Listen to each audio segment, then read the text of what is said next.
me. I am, of course, supremely unqualified to act as a chair, in the sense that a chair has to have some degree of neutrality, and I'm well known for being very opinionated. But I will endeavour to fulfil the brief, Chloe, and thank you very much for the intro. Let's start with the important stuff. What time's coffee, what time's crib, what time's craced, and what time's cream tea?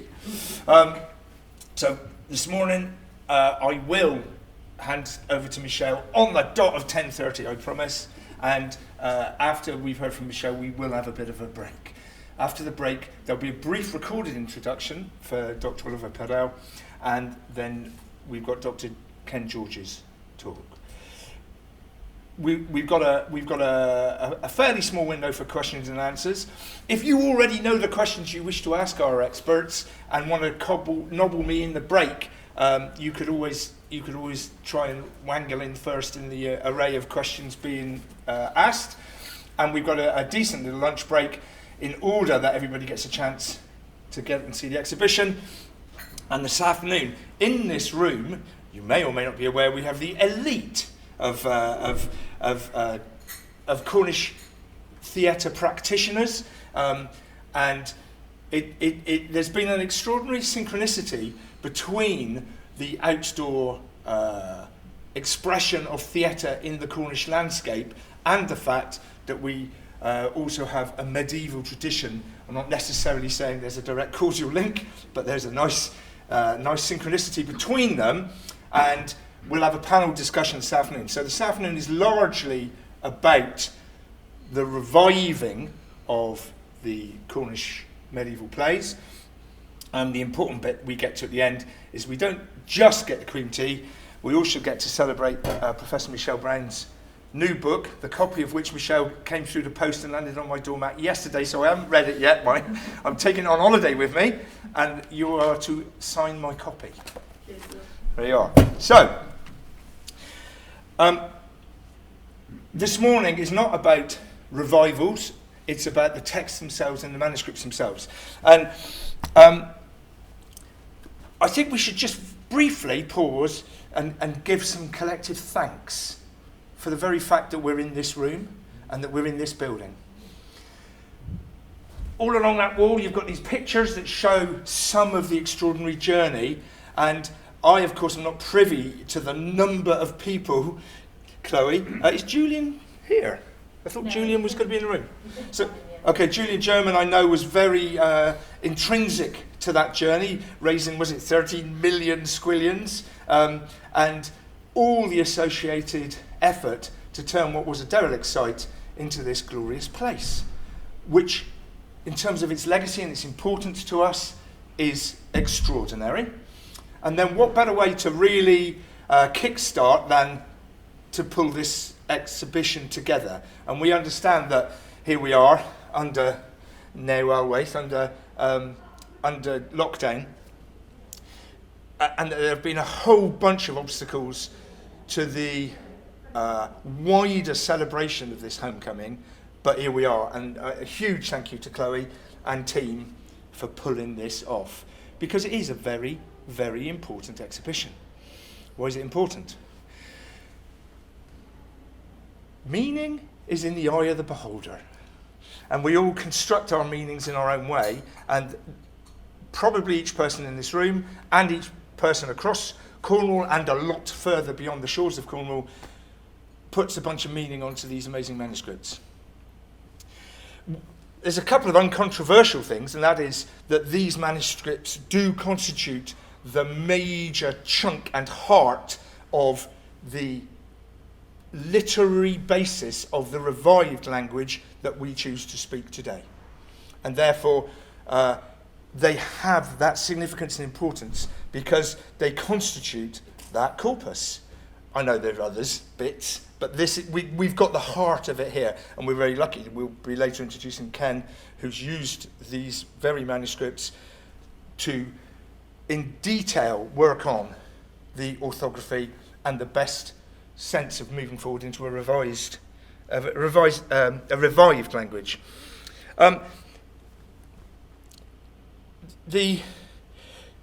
It feels very timely at the moment, in a wider sense, that this this exhibition has occurred, we only have to open the newspaper or the web browser. There are plenty of stories batting back and forth in which we're all desperately exploring identity. And the whole construct of a place called the UK feels fragile, with bits around the edges breaking off. And here, we're all exploring our Cornishness, our relationship to Britishness, and, let's be very clear, our relationship to Europeanness. And that's part of why this exhibition matters and feels very timely. And for very many people, this body of work is something very central to the way we think about ourselves as a people. If you want to build your identity on a pasty, you're probably going to have to wrestle with Devon to work out who had it first, and especially if you're going to have one of those interminable conversations about whether cream or jam go on first. It's not what matters to me. But a language, my lovelies, a language, there ain't many places that can claim that. Not a lot. Well, there's about 6,000 on the planet at the moment, and about 50% of them are likely to go extinct within the next 50 years. And whether you believe that Cornish died or not, we are certainly world class in terms of putting on a language revival.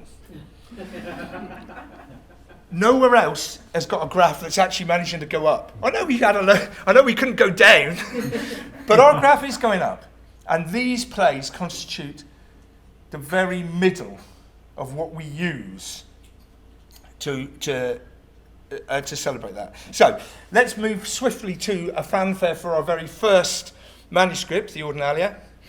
And there have been some very extravagant claims made about this manuscript, that it is the earliest surviving play script from anywhere in Britain, that it is the earliest surviving complete cycle of plays from anywhere across Europe, and that these strange circular diagrams constitute the earliest surviving stage diagrams from anywhere in the world.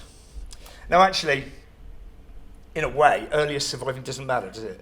You know, there were definitely earlier ones, we know that, they just didn't manage to survive. And in fact, the story of survival of these manuscripts is one of the very interesting things to explore. So, talking to us today about the Ordinalia specifically will be Professor Michelle Brown. I have to make sure I get this bit right. So, Michelle is the Professor Emerita of Medieval Manuscript Studies at the University of London. Don't know what Emerita means, but it sounds like you've got a badge, doesn't it? The brownie points. Here's the critical bit. Michelle was curator for nearly 20 years of medieval and illuminated manuscripts at the British Library. And so I love her title today, by the way. The notion that the Cornish plays a medieval multimedia, and the immersion component of this outdoor theatre is a really important one. And she's talking about how they sit in the context of and pre-Reformation Cornwall. Here's an important point. Michelle lives in Sennen. Why does that matter? Because it's so remote and peripheral? No, because it's right at the blinking middle. I'm very fortunate to have been to Michelle's house. If you can wangle an invite, you need to go. It's the most beautiful restoration I can think of. But it's the horizon that sweeps 270 degrees around West Penwith. Right out there, you've got Ireland. And from Ireland came all of that Celtic learning and Christianity. Sweep back over the right shoulder and you're looking at Wales. And the children of Brecon are coming across the seas at you. Go around to the left and there's Brittany. And it's no accident that our medieval scripts today feature two saints who both kicked their story off in Brittany. And so it was Michelle who I first heard, rather than call it Land's End, she'd call it Land's Beginning. And that sense of the context of Cornwall as an internationally connected place at the very centre of the Atlantic highways, I think is really critical. The second component, I'm sure that she'll mention, and I won't do her speech for her, is Glasney. Most people in Cornwall are not aware that there was a college in Penryn from 1265. Now, what we mean by the word college, I know, isn't exactly the same as what was meant by a gang of clergy getting together. However, colleges did evolve into places of transmission of learning and academia, and Glasney has been described as a powerhouse of Cornish language, literature and culture. Not everyone agrees with that. More than one thing can be true at the same time. Glasney, of course, lasted for nearly 300 years, mind, and I don't know what the verb is, the dissolution of the monasteries. So was it dissolved or was it dissoluted? I'm not sure. Either way, that sounds a little bit gentle, as does the word reformation. Feels like a nice little, a small remodelling of a bit of clay, reformation. No, the Reformation was a brutal and hugely impactful series of events that occurred over a period of time. And the end of Glasney College came in 1548, and there was an uprising in that year. The big one came a year later, 1549. The two events are absolutely linked in my chronology. I know the Prayer Book Rebellion had manifested in different ways all across the British Isles, but the fact that the rebels themselves explicitly linked their demands to the Cornish language. Yes, it wasn't their only demand. There was a whole bunch of stuff about religious practice, but it meant that from that date on, surely, from a centralised point of view, the language was intrinsically related to recusancy, Catholicism, old-fashioned practices, subversion. And what could be more subversive than putting on your story of your parish saint, who isn't even on the list? Meriadoc? Ke? Who are these strange Celtic saints that don't appear in the mainstream Catholic, let alone Church of England canon? And we have these two extraordinary manuscripts upstairs of these two saints' plays, and to talk about them today, we have Dr. Oliver Pardow, whose work I've known for 40 years, but I'm really delighted to be in the same room as you, Oliver, and get to meet you properly. In fact, it was Oliver and his work that taught me all about the Cornish roots of the Tristan story. He says, nodding at Sue, because she knows what I mean. And similarly, Oliver's work on place names have been the go-to and definitive work for decades. Currently, Oliver is an honorary research fellow in the Department of Anglo-Saxon, Norse and Celtic at the University of Cambridge, and is visiting professor of Celtic at the University of West of England. He's going to look at the way in which these two saints' scripts are similar and different, and what that means about their genesis. I'm delighted that he's going to talk about the physical manifestation of the manuscript. I feel that there's a huge amount to learn from codicology of these documents. I mean, people are getting DNA samples out of thousands of year old artifacts. We could be learning the nickname of the beast that was skinned to make the vellum, you know. There's a lot more to be studied in what the manuscripts are and the journey they took. So it's no accident, as far as I'm concerned, that those scripts, these two Celtic saint scripts, ended up in Wales. I perceive a bit of an underground smuggling network that had to take these precious things elsewhere, and so it's very appropriate that today we will have a recorded intro when we come back from break, a recorded intro from Dr. Meredith Who from the National Library of Wales, and he'll introduce Oliver's talk, which brings us to our final script upstairs, Gwrians and Bees, The Creation of the World. We know it was written in 1611 because dear old William Jordan says so on the final page. However, was it really written, or was it the final copy? Almost certainly it was a copy of a copy of a copy of a copy. 1611 is really, really late. you can't use the word medieval, really, if you talk about 1611. Everyone had already woken up one morning and said, let's not be medieval anymore, we're all going to be Tudors and early moderns from now on.